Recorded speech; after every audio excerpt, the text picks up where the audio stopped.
بسم اللہ الرحمن الرحیم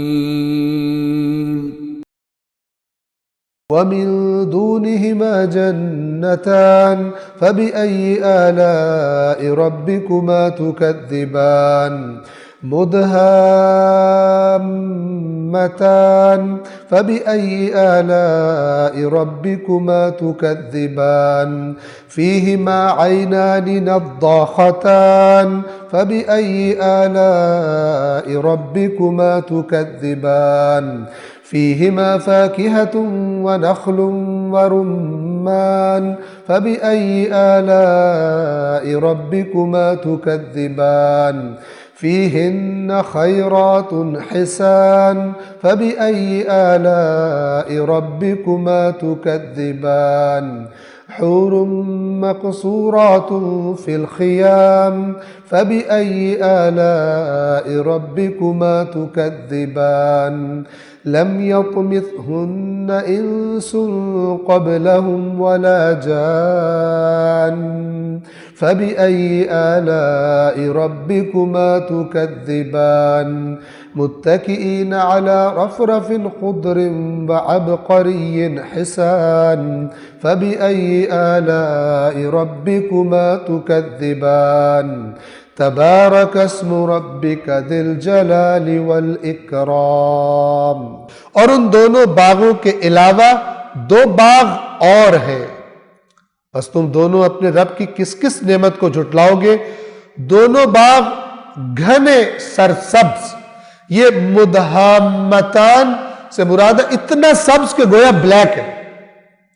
اتنا گھنا، یہ باغ کی تعریف میں عربی زبان میں ایک تعبیر ہے۔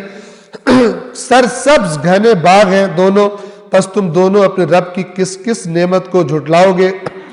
ان دونوں باغوں میں دو ابلتے ہوئے چشمے، یہ ابلتے ہوئے سے مراد کھولتے ہوئے نہیں ہے، چشمہ ابل پڑا یعنی زمین کے اندر سے باہر نکلا، نضاختان جو زمین کے اندر سے باہر نکل پڑے۔ پس تم دونوں اپنے رب کی کس کس نعمت کو جھٹلاؤ گے؟ ان دونوں میں پھل، میوے اور کھجوریں اور انار ہیں۔ اب دیکھیے کھجور بھی پھل ہے اور انار بھی پھل ہے، لیکن ان کی یوں سمجھے کہ یہ جو الگ سے ذکر کیا فاکہہ کے بعد، یعنی ان دونوں کی خصوصیات کی وجہ سے کیا ہے، اور گویا کہ اشارہ کہ ان دو پھلوں میں، کھجور میں اور انار میں، گویا کہ اللہ تبارک و تعالیٰ نے کچھ خصوصیات رکھی ہیں، اور ان کی اہمیت کی وجہ سے فاکہہ کے بعد خصوص کے ساتھ ان کا ذکر کیا۔ پس تم دونوں اپنے رب کی کس کس نعمت کو جھٹلاؤ گے؟ ان میں نیک سیرت اور خوبصورت بیویاں ہیں، پس تم دونوں اپنے رب کی کس کس نعمت کو جھٹلاؤ گے؟ خیموں میں مستور حوریں، یعنی خیموں کے اندر چھپی ہوئی سے مراد یعنی نمائش، کسی نے ان کی نمائش نہیں دیکھی، کسی نے ان کو بطور نمائشی پیس کے نہیں دیکھا، ٹھیک ہے نا؟ جیسے آج کل اب پہلے شروع کہیں اور سے ہوا، اور ہمارے اب مسلمان بھی کلمہ گو بھی، جن کو اسلام نے حیا، پاکیزگی اور یہ چیزیں سکھائی تھی، وہ اب روزگار کی تلاش میں وہ کیا کرتے ہیں؟ آپ نے دیکھا ہوگا، یہ بڑے بڑے سٹورز میں جائیں تو فل طریقے سے میک اپ کرا کر، سجا بنا سنوار کر وہ بیچاری بچیوں کو وہاں پہ کھڑا کیا ہوتا ہے، اور وہ پکار کہہ رہی ہوتی کہ آ کے مثلاً آپ یہ پلیز چیک تو کریں، یہ فلان ہے۔ صرف اس عورت کے اندر جو مرد کے لیے مثلاً اٹریکشن اللہ نے اس نظام کے تحت رکھی تھی، اس کو بکاؤ مال بنا دیا اور کہا یہ عورت کی آزادی ہے۔ اور اس سے اگلا جو چیپٹرز کھلنے جا رہے ہیں وہ اس سے بھی زیادہ خطرناک ہے۔ آزادی ہے اپنے میاں کے علاوہ کسی اور کے ساتھ تعلقات کر لے، اس کا رائٹ، ٹھیک ہے؟ ادھر سے کہتے ہیں دوسری شادی نہیں ہے، خبردار،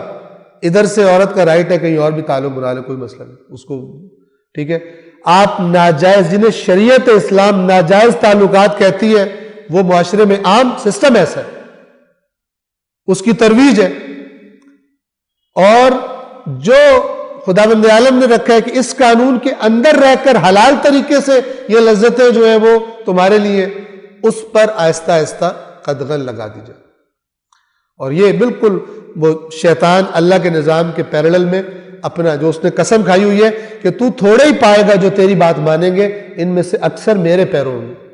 اور وہ انسان کی حیوانیت کو ہائی لائٹ کرتا ہے، اس کے سامنے لذتوں کو لے کر آتا ہے، اور انسان پھر اس کی بات ماننے لگتے ہیں، اس کی طرف رغبت کرتے ہیں۔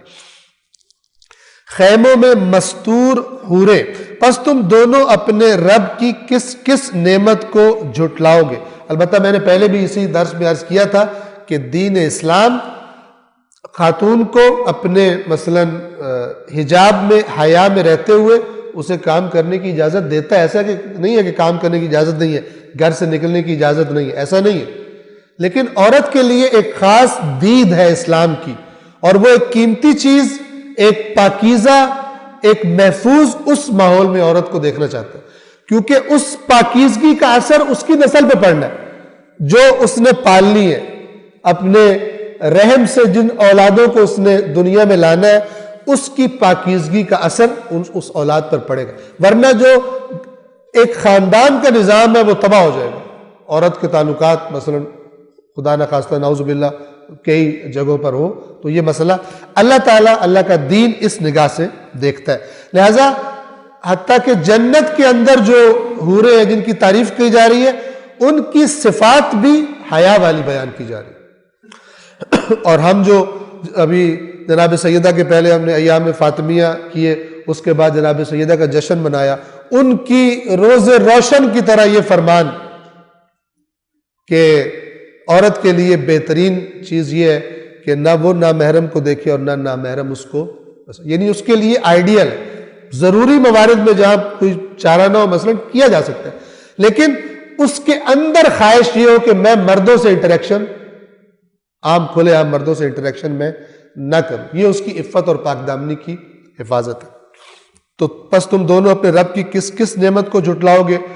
جنہیں ان سے پہلے نہ کسی انسان نے چھوا ہوگا اور نہ کسی جن نے، پس تم دونوں اپنے رب کی کس کس نعمت کو جھٹلاؤ گے۔ وہ سبز قالینوں اور نفیس فرشوں پر تکیے لگائے ہوئے ہوں گے، پس تم دونوں اپنے رب کی کس کس نعمت کو جھٹلاؤ گے۔ با برکت ہے، یعنی لازوال ہے، برکت جس پر زوال نہ ہو، جو مدتوں تک باقی رہے۔ بابرکت ہے آپ کے پروردگار کا نام جو صاحب جلال اور صاحب اکرام ہے، یعنی سب سے بڑا کریم اور صاحب جلال۔ صدق اللہ العلی العظیم۔